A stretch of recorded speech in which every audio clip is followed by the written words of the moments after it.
many, many, many years ago now, I wrote a play with very Jewish themes. It was a play called Candide.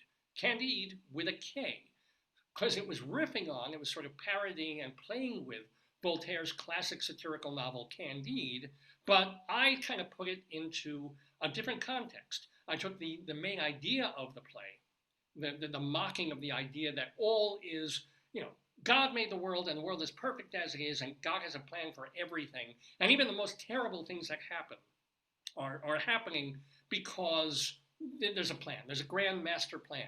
And if you put a kid, as I did, a Polish Jewish kid, through the Holocaust, and step by step seeing the world get worse and more vicious and more brutal and more awful, in a comedic way, and then trying to jibe that with this idea that Hashem has a plan for everything, it becomes kind of ridiculous.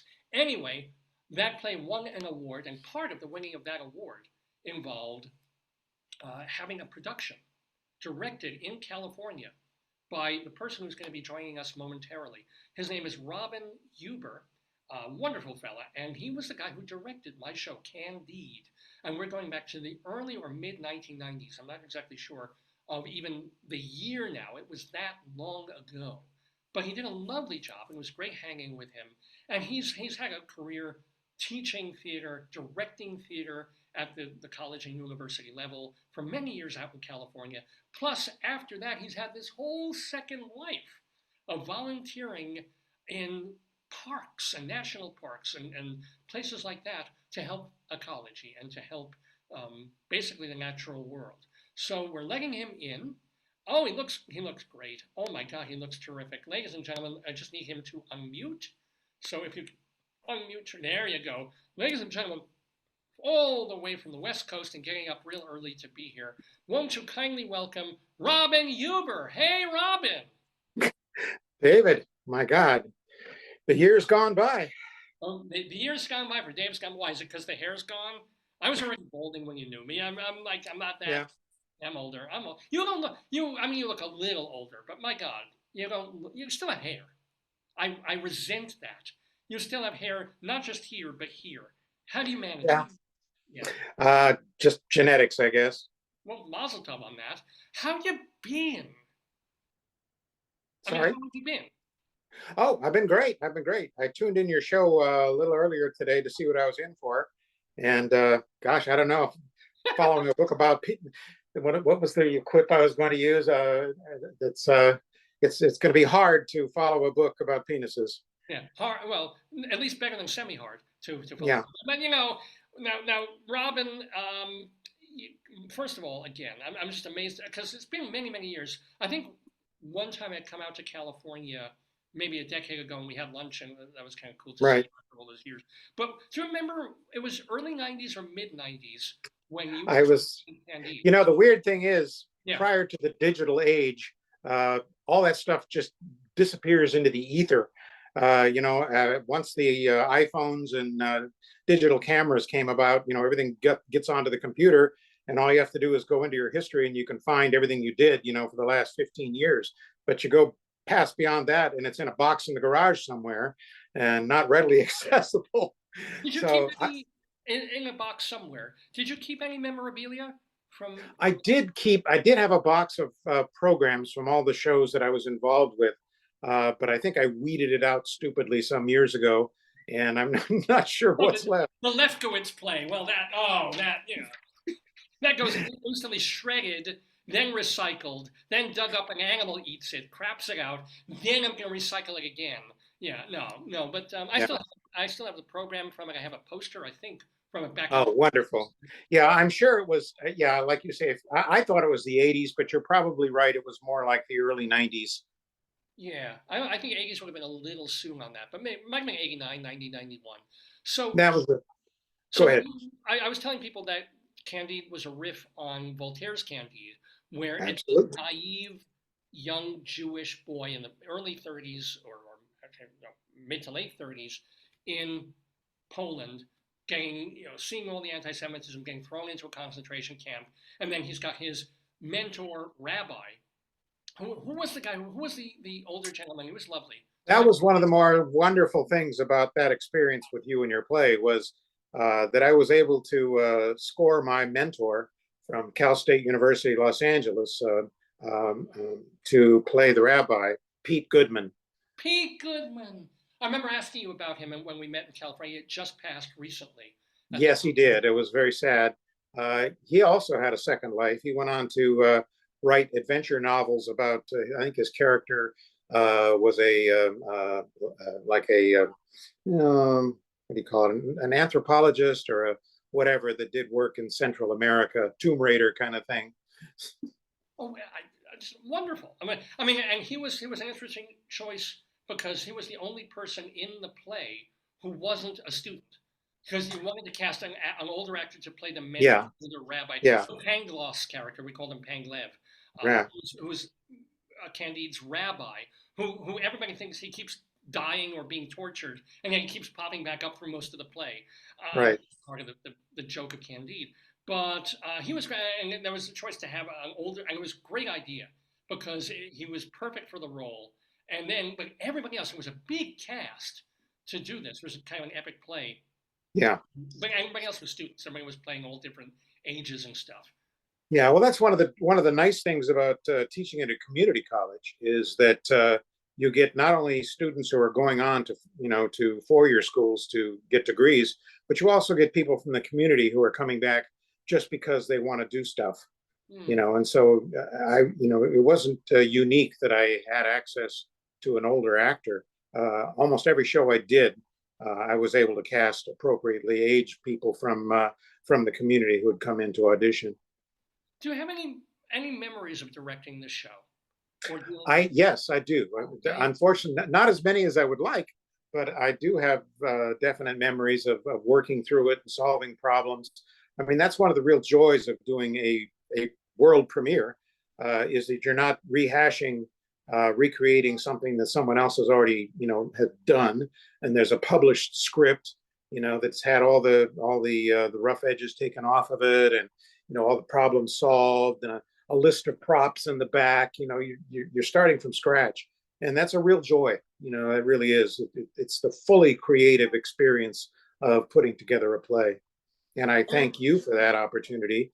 And I thank Cerritos College at that time. They had this wonderful playwriting contest, which is they don't no longer have, I'm sure, because it was expensive and schools don't have any money anymore. But that was a wonderful program. I mean, you guys put me up in a little hotel room for like 2 years. I remember picking you up at the airport and dropping you off at a local hotel. They had agreed to comp you a room, as a community service because we were doing something that they thought was worthy and important. And yeah, it was a great program. There needs to be more of that. I do recall that the one thing you told me that the only disappointment on from my part was that you wish I'd done a little bit more revision on the play while I was there. Like I cut it down a little bit or grouped more of the characters. But this was a debut for me too. So I was just to see if the damn thing played, if it worked, if it if I couldn't even step away from it enough to look at it and go, I could probably, instead of having double the actors, I can just take this character and morph that into a next character and take away two characters, make it a little less confusing. I couldn't do that until many years later. But I also do like the idea that a play of that scope allowed you, as a theater teacher, to cast not 7 people or 9 people, but you could actually give a lot of kids roles. Exactly. A lot of kids complain when they go to these acting conservatories or to schools where there's majoring in theater, and like the golden kids get cast over and over again, and everybody else gets 2 lines.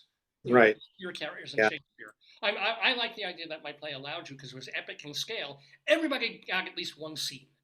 Everybody got to show off a little bit. I thought that was a cool thing.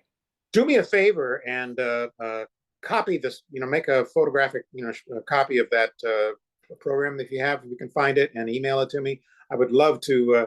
That would refresh my memory, as to who was in it and a bit more.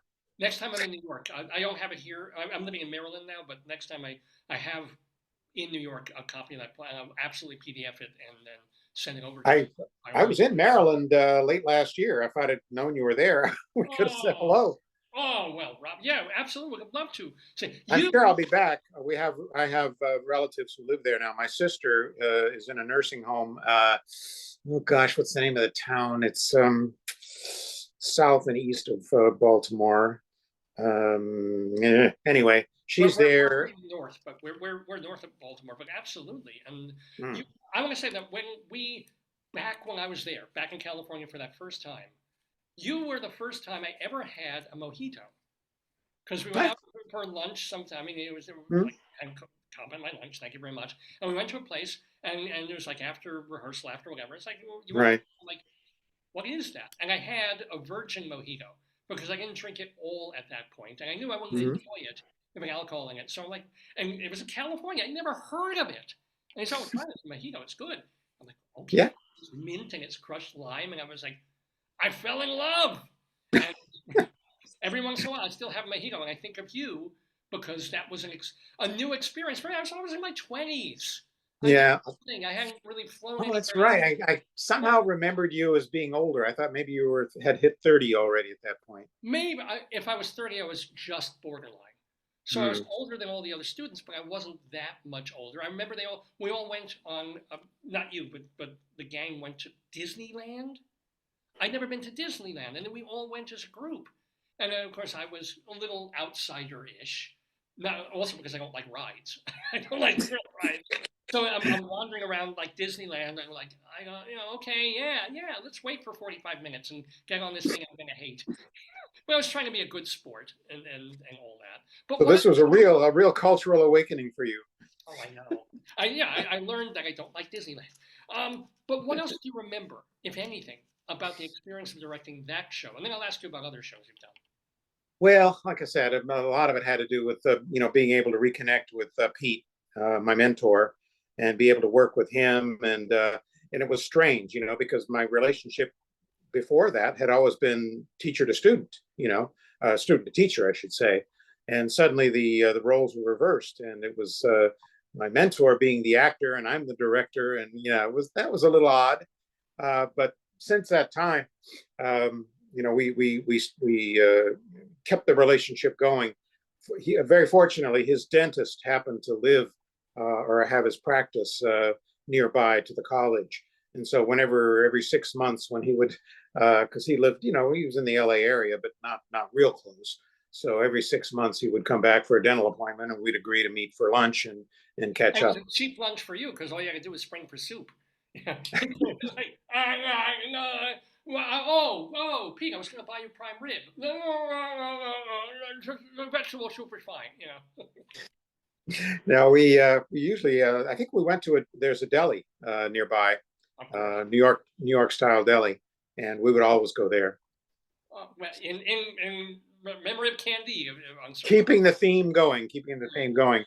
no, Yeah, but yeah, sorry, please. but I was going to say, it's been a long time since I've done theater.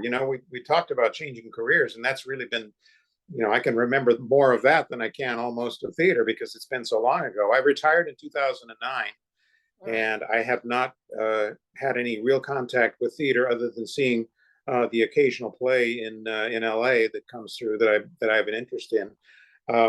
When people find that very strange, they think, well, gee, you had this life in the theater. Why aren't you, directing and acting and being in commercials and doing films? And my feeling was, been there, done that. I I wanted to have a second life. I wanted to try something else. When I was in college, when I first started, I was certainly not interested in theater. I think I tried out for one play in high school just on a whim and didn't get cast.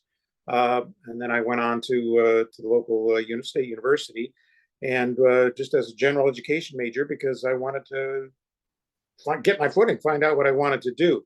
I had really more of an interest in the natural sciences. In fact, in high school, my dream was to be a forest ranger. And I told my You dad, sort of are right now, but we'll get to it. well, yeah, sort of a junior forest ranger. But I told my dad I wanted to go to Oregon State and study forestry. And I knew that he had gone to Michigan, wanted to go to Michigan State. He was from Detroit, Chicago area, and his family was just too poor to send him. And so that was kind of a lost dream for him. And even though he was sympathetic, we were still not in a great shape money wise at that point. And he said, well, why don't you just go locally where there's no out of state tuition, figure out what you really want to do. And then after 2 years, if you still want to do that, we can talk again. So that's what I did. And I was floundering around. It was the 60s, and I was partying and smoking dope and having a great old time. Yeah, and my grades were suffering, and the war was going on, and I got to the point where they notified me I was going to be scholastically disqualified, and if I didn't bring my grades up the following semester. And they could have sent you to Vietnam. You could have been sent. Oh, sure. People were getting drafted right and left. My number was coming up. So anyway, if I lost my student deferment, I was going to be screwed. Right. And so anyway, I was talking to one of my really good friends at that time, Richard Patty, whose sister was an actor in one of the regional theaters in California. He said, I know you pretty well. I think you would really do well in theater. Why don't you take a theater class?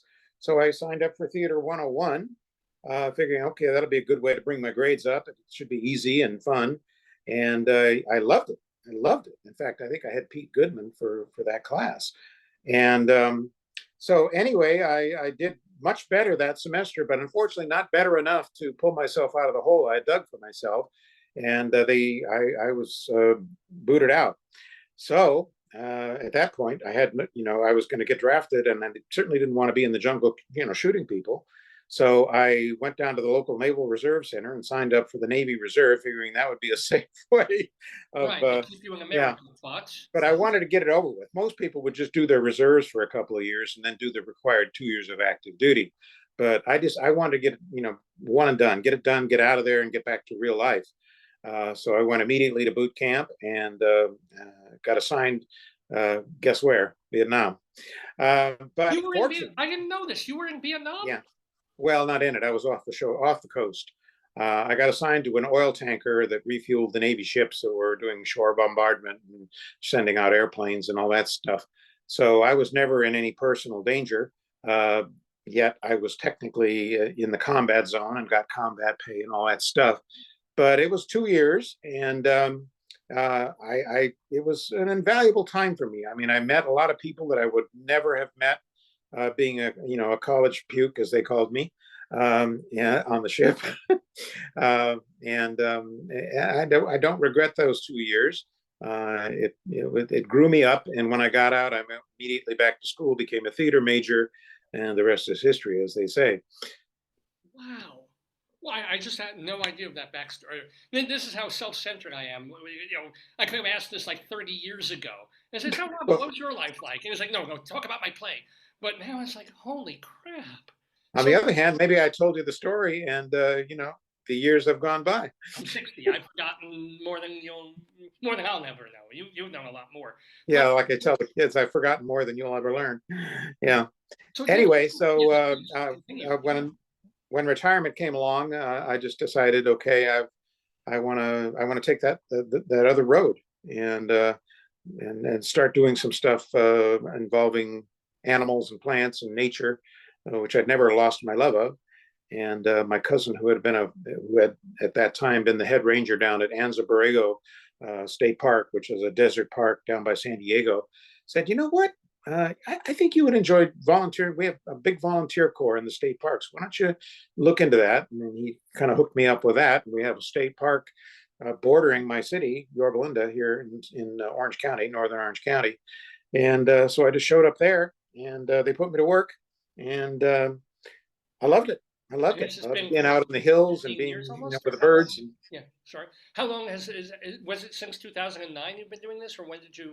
No, I did other things for a while, but this was 8 years ago. This fall will mark my 8th year as a volunteer, and I kind of worked my way up and have become, I guess you'd call, the lead volunteer at this nature center. And I'm in charge of a native plant nursery and a little discovery called the Discovery Trail for kids and adults who want to get a taste of the outdoors and see the names of the plants and the animals. I manage that, and it's been very fulfilling. It's hard work. It's outdoor work. I'm digging holes and hiking up into the hills and gathering seeds and plant specimens and But I had to do some backfilling because I began to feel like I didn't know what I was talking about. So I went back to Cal State Fullerton, nearby college, and took classes in botany, and kind of learned what I needed to learn to do the job. How you won't have to answer this question. How old are you? I am 78. So, first of all, again, you look 60. You look my age, which is yeah, I look just like you. Well, add a little more. We're brothers. Yeah, well, there you go, mon frère. But this is amazing. So you seem to be in great shape. I mean, you have to hike up these hills. You yeah, feel it or not feel it? I mean, is it? Well, I went. My wife was a real avid gym person. When I met her, and I kind of blew that off. That was her thing. But after a while, I realized, I really need to do it. So I started going to the gym with her, and going to Weight Watchers at one point with her, and so she just sort of changed my life that way. But since I've gotten involved in all this outdoor stuff, even though I did go to the gym regularly, I find that I only need to go occasionally now because I get so much. It's a total workout, believe me. I come home exhausted. Absolutely. How long, by the way, as Rabbi Saul Solomon would say, as Kandide would say, Mazel Tov, how long have you been married? We have been married 27 years. She's probably upstairs watching this on Facebook as we talk. So I'll get in trouble later. But yeah, we had our 25th anniversary a couple of years ago, and took a wonderful trip up the coast. So it's 27, I maybe 28 this year. Yeah, she'll get you for that. If you don't know the exact number, she will. She'll give you her some flowers later today. But what did she do? How did you meet her? I met her. Here we go. I met her at Temple Bat Yam in Newport Beach. They had no, I'm not Jewish. They had a group called Advanced Degrees Singles was active at that time. Remember, this is pre-internet. There were no apps for this. You had to do it in real life. You had to show up at a mixer, and they had these events on a regular basis. People with a master's degree or better would show up and have a drink and talk. And she approached me, and we engaged in conversation, and something was happening, and we had a date, and we ended up together. Mazel tov, mazel tov. Now, again, not to get, and feel free, because I always ask the personal questions and stuff. How could you ask that? Do you have kids anywhere from previous, or are you? Yes. Yes, she has a daughter from a previous relationship, and I have a son from a previous marriage. Mazel, and two grandsons. Oh, double mazel tov, four times mazel tov. Any of them in the entertainment creative field, or any of them naturalists? My son is Noah, and he is. By the way, I learned recently that Noah is what, the number 1 or number 2 name for boys currently for babies. When I named him, it was like, nobody. What? Yeah. I mean, if you're Jewish, maybe, but right. Okay. So yeah. What's he up to? Anyway, he is in quasi entertainment. He's in advertising. He directs videos for an ad agency that does a lot of automotive work. I think Nissan, Mercedes-Benz, that sort of thing. The kind of video, you go to their website and you click on the video showing the car doing stuff, screaming across the countryside and out in the desert. So he goes on location and shoots auto ad, those kind of auto videos. That's great. So he's a director. Yeah, no, it really is. That's wonderful. That's so cool. And so let me ask some other. One of the interesting things, though, that you didn't mention is that when you did decide that you love theater and that you were going to approach it and take theater, and you had Pete Goodman as your, but your MA was in design. Yeah. Well, that's one of the reasons I got into theater, was not just that I liked the class, but once I was in got in the building, you learn, what's going on, and they have this big scenery shop, and there was saws going on and hammering and nails and stuff. My grandfather was an immigrant from Switzerland, and he trained himself once he got to Chicago. Took classes, I think, in drafting and so forth, and he had woodworking skills, and he became what was called a pattern maker. I don't even know if they exist anymore, A pattern maker makes a mock-up of something that will eventually be cast in iron, like you see an andiron on a fireplace, or some kind of a fitting for a rail locomotive engine that's cast iron. Well, it's carved or made out of wood first, and then they put that wood mock-up in sand, make a mold out of it, and then they pour the molten iron into the mold and make the part. So he was very skilled with woodworking tools, and so my dad always had those in the garage. He had power tools, and he was sort of handy with them, and he did shop projects, and I was right at his side all the time. Yeah, so I learned as a child how to use woodworking tools, and so they said, "Oh, well, we have students who work in the shop for pay. Are you interested?" And I said, "Shit, yeah. I got to pay rent." And so I started working in the shop building scenery. And so rather quickly, within I think a year or two, I realized, having seen students in my acting classes going on to Hollywood who were far more talented than I was, getting nowhere, I realized that the road to success in this business is backstage. That's where the money is for most of us. Or so just jobs, just regular jobs where you can pay some bills. Right, exactly. Yeah, exactly. And you're not working, and they are regular. That's not like once the shooting is done, you're on the street again. It's a regular job. So I kind of channeled myself into that. Got my master's in design, and then eventually got my first teaching job at Golden West College in Huntington Beach, and they hired me as their set designer slash teacher of those sorts of things. But everybody does everything in a community college. There's no real specialists. If you're the set design teacher, you're probably also teaching makeup and costuming and theater history, and maybe acting if you're lucky and you have those chops. And so that's what I ended up doing. And I just slowly over the 20 odd years, almost 30 years, I moved almost entirely out of set design and more into acting and teaching directing, teaching theater history, because I had gone back to USC and got my PhD in history and theory, and so I moved into that. The foremost expert on some theater called the Merced. Yeah, good memory. Yes, yeah, that was the first legitimate theater, purpose-built legitimate theater in Los Angeles. And I did my dissertation on its history and to reconstruct it. The shell was still there, the brick shell of the building, but the theater, which was on the second floor, had long ago been displaced and turned into a flop house. And so I basically figured out what it used to look like and did the drawings and the research to reconstruct it, hoping that someday the money would become available to rebuild it inside and make it a theater museum. Well, what is it now? Right now, what is that? It is still just an empty space owned by the state. It's part of the historic park there of the old Pueblo area of Los Angeles. And someday, in fact, I'm on the board of the El Pueblo Park Association, which is like the support group for that park. It used to be a state park. Now the state turned it over to the city. And I recently rediscovered the chandelier that used to hang in the middle of the theater over the auditorium. It was actually a gasolier because it was built in 1870, no electricity, no electric light anyway. And so the chandelier was powered by gas.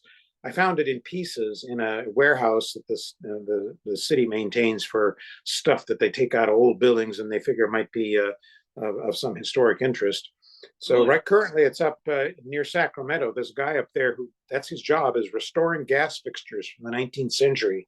He did the work for the White House. He's currently working on a job for the Mormons in Salt Lake City for one of their historic buildings. I mean, he makes them from scratch, basically. He makes castings, brass castings. Is he refitting them to be, or is he making them still gas powered? Or is he? Either way. They a lot of times they're retrofitted for electricity for safety purposes, but he also restores them to work on gas as well. So hopefully that'll be done this year, and we'll get it back and can hang it up on an apparatus somewhere and show it off and use it as a point of interest to tell people, hey, we need to get this theater back up so this can hang where it's supposed to be, and people can see what the first theater in LA used to look like. Maybe even do shows there. Can I ask you what the weirdest or most interesting or unexpected fact was about the Merced? Well, you wrote a dissertation on it. So, like, when you were coming, you were saying, this is a really interesting story or anecdote about the very first professional theater in LA. Do you have any? Sure. Yeah, You yeah, know, yeah. you've heard the adage George Washington slept here. Do you know who David Belasco was? The actor, producer, yeah, major. Yeah, yeah, Yeah, very with the famous Last Theater in actor. New York. Yeah, yeah. David Belasco did a show there. There was an actor there before he became famous. He had been acting up in San Francisco, and once the theater was built, acting troops would come down from San Francisco to play L.A. And I was really shocked one day to be going through an ad, for a play coming up, and they had the cast list, and it said David Belasco. And what? Yeah. So that was pretty surprising. That's major. That is major. Can I ask you also? I mean, I know I'm rolling you back to years that you have forgotten at this point, but like beyond Candide, which was a magical and wonderful experience. I mean, it really was one of the great experiences of my life, and I hope you had a good time with it Oh too. man, yeah, it was unforgettable for me too. But what was like another favorite experience that you had as a director, or even as a professor of theater in all your years of university? Did you have like a golden, like this was the best show I ever directed, or this was a really beautiful moment, or something happened that Mm. you know? I think, well, I had many of those, I'm sure, and if I should have prepared myself for a question like that because that's de rigueur.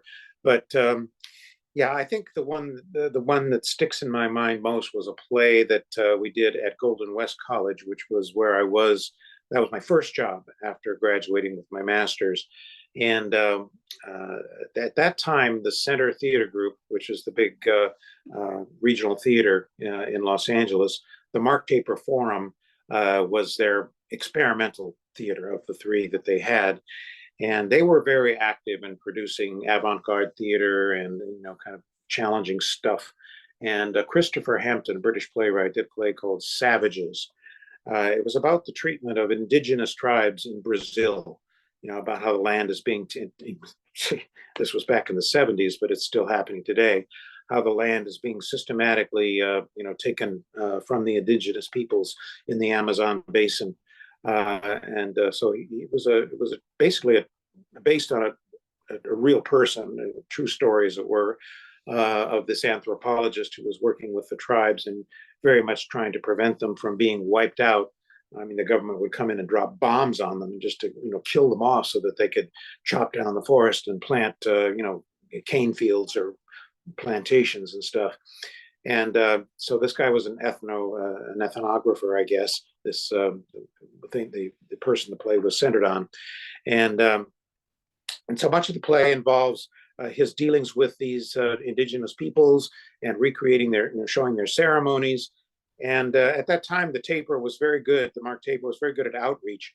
And I called him up and said, "Hey, we want to do the show, and we've gotten the rights, and we could really use some help, because I don't know anything about these dances." Anyway, they sent out their choreographer and two people to sit in on rehearsals, and not only sit in, but to actually involve in teaching the students the native dances, helping our costumer design the costumes and figure out how the women can be bare-breasted without actually showing anything by having large necklace things that kind of came down over the front. And yeah, it was so working with these professionals with our students, and then successfully putting on this show, which was very moving and important. To me, that was probably the highlight of one of the highlights of my One career. of, yeah, one of. Remember, Candide here, everything else here, but Yep. still, but one of the absolute. Oh, that is so cool. And can I ask? I know we're kind of running low on time here, but it's been just so great reconnecting this way. And when you are in Maryland, or if I happen to be back out Absolutely. Yeah, town, I will be back. My sister's still there and other relatives. So next time down, I'll give you a heads up before and we'll get together. now, you did mention, I do have one more question though, that you occasionally still go to professional local, maybe at the Taper or these other places. What's been the best show you've seen over the last couple of years? Oh boy. Last couple of years. Like I say, I don't go that often. There's not that many shows that really uh, pique my interest. Like I said, I've always tended toward the more experimental, the more avant-garde as things that really interest me. I remember seeing Einstein on the beach a while back, and many years ago. I mean, that kind of stuff. Philip Glass. Um, So when the latest Broadway musical hits town, I'm not going to be the first in line to see it. Although there's been some exceptions. There's been some wonderful musicals that I've seen and enjoyed for sure. Yeah, I don't know. I haven't got a good answer for you there. What? My wife is yelling at me. Hold on. What? Which? Slave play. Oh, slave play, of course. Yeah. Slave play was certainly interesting. I saw that on Broadway. That's a show. Yeah. Yeah. Oh my. Once again, saved by Kathy. Yay, Kathy.